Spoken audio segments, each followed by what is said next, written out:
Itu mengharuskan pendaftaran capres itu maju. Ya itu terserah MK saja ya,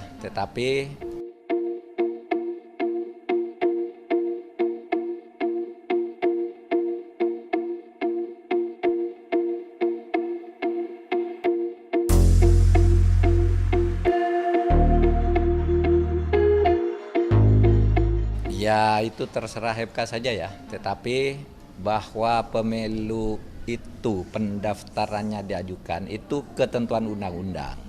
Memang kepastian tanggal itu diserahkan kepada KPU, DPR, dan pemerintah. Tapi ada ketentuan bahwa kampanye harus dimulai sekian minggu sebelum pencoblosan, itu mengharuskan pendaftaran capres itu maju.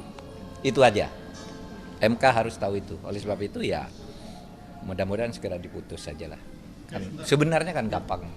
Kalau etika di dalam dunia peradilan ya, kalau putusan-putusan yang akan menguntungkan seseorang itu biasanya diberlakukan pada periode berikutnya di mana-mana gitu ya.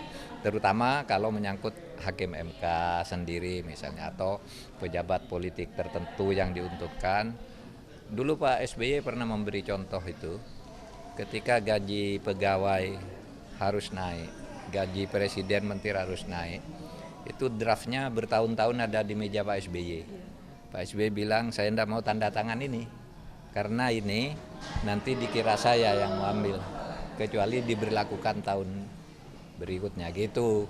Nah, itu etika di dunia politik, terutama di dunia pembuatan dan penegakan hukum. Nah, yang sekarang ini ya silakan aja MK mau memutus seperti apa, karena sebenarnya masalahnya sederhana sih.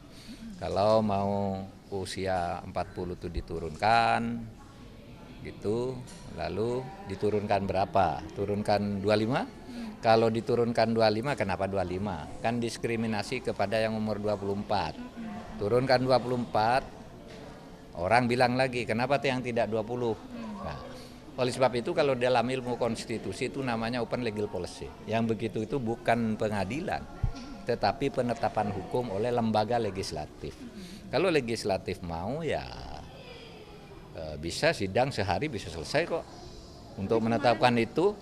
Tetapi kalau MK-nya mau memutus lain itu punya kewenangan. MK punya kewenangan memutus setiap sengketa yang dia anggap untuk menegakkan konstitusi, itu terserah dia. Jadi ada aspek yuridis, ada aspek etis gitu.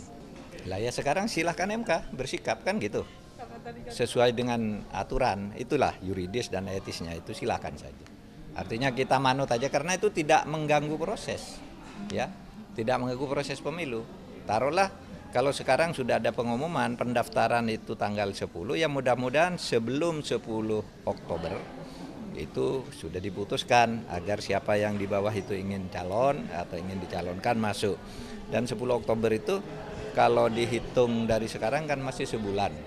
Sementara saya menjadi hakim MK pernah memutus perkara itu diperiksa pagi, sorenya diputus pernah. Dulu ketika memberlakukan kartu penduduk boleh memilih itu, kan itu bisa. Tapi bisa satu perkara berbulan-bulan juga pernah gitu. Masalah perjanjian internasional saya memutusnya lebih dari setahun. Tapi masalah perubahan hak pilih menggunakan KTP meskipun tidak ada di DPT itu saya putus sehari. Jam 10 sidang pagi, jam 4 sore saya putus, selesai masalahnya. Jadi tergantung MK juga lah, dan itu berwenang.